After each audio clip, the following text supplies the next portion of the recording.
Ezagutzai lotuta, guk leheno aipatu dugu plazan, nolabait prozesu hauen balioa edo agerian geratzen ari dela, bai hizlari anitz eta ikuspegi asko dituzten hizlarien bitartez, herritarrek ikuspegi askotako ezagutzak jasotzen ari dira, multidisciplinarra,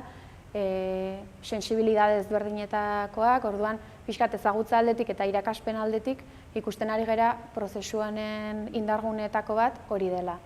Herritarrak janztea eta ikuspegi apal eta